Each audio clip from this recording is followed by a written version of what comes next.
शादी की सुहाग सेज पर बैठी एक स्त्री का पति जब भोजन का थाल लेकर अंदर आया तो पूरा कमरा उस स्वादिष्ट भोजन की खुशबू से भर गया। रोमांचित उस स्त्री ने अपने पति से निवेदन किया कि माँ जी को भी यही बुला लेते तो हम तीनों साथ बैठकर भोजन करते। पति ने कहा, छोड़ो, उन्हें वो खाकर सो गई होंगी, आओ हम साथ में भोजन करते हैं प्यार से। उस स्त्री ने पुनः अपने पति से कहा कि नहीं, मैंने उन्हें खाते हुए नहीं देखा है। तो पति ने जवाब दिया कि क्यों, तुम जिद कर रही हो, शादी के कार्यों से थक गई होंगी इसलिए सो गई होंगी, नींद टूटेगी तो खुद भोजन कर लेंगी, तुम आओ हम प्यार से खाना खाते हैं। उस स्त्री ने तुरंत डाइवोर्स लेने का फैसला कर लिया और डाइवोर्स लेकर उसने दूसरी शादी कर ली और इधर उसके पहले पति ने भी दूसरी शादी कर ली।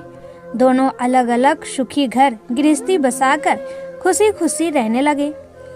इधर उस स्त्री के 2 बच्चे हुए जो बहुत ही सुशील और आज्ञाकारी थे। जब वह स्त्री 60 वर्ष की हुई तो वह बेटों को बोली, मैं चारों धाम की यात्रा करना चाहती हूँ ताकि तुम्हारे सुखमय जीवन के लिए प्रार्थना कर सकूं। बेटे तुरंत अपनी माँ को लेकर चारों धाम की यात्रा पर निकल गए। एक जगह तीनों माँ बेटे भोजन के लिए रुके और बेटे भोजन परोसकर माँ से खाने की विनती करने लगे। उसी समय उस स्त्री की नज़र सामने एक फटे हाल, भूखे और गंदे से एक वृद्ध पुरुष पर पड़ी जो इस स्त्री के भोजन और बेटों की तरफ बहुत ही कातर नज़र से देख रहा था। उस स्त्री को उस पर दया आ गई और बेटों को बोली, जाओ पहले उस वृद्ध को नहलाओ और उसे वस्त्र दो, फिर हम सब मिलकर भोजन करेंगे। बेटे जब उस वृद्ध को नहलाकर कपड़े पहनाकर उसे उस स्त्री के सामने लाए तो वह स्त्री आश्चर्यचकित रह गई। वह वृद्ध वही था जिससे उसने शादी की सुहाग रात को ही डाइवोर्स ले लिया था।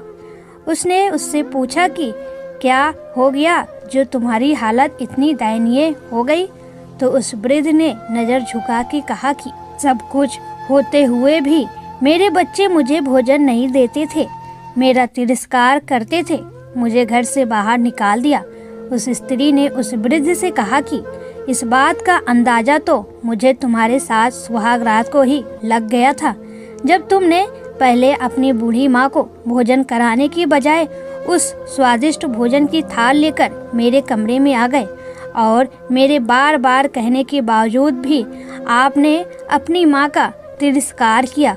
उसी का फल आज आप भोग रहे हैं। दोस्तों, जैसा व्यवहार हम अपने बुजुर्गों के साथ करेंगे उसी देखा देख कर हमारे बच्चों में भी यह गुण आता है कि शायद यही परंपरा होती है। सदैव माँ बाप की सेवा ही हमारा दायित्व बनता है। जिस घर में माँ बाप हंसते हैं वहीं प्रभु बसते हैं।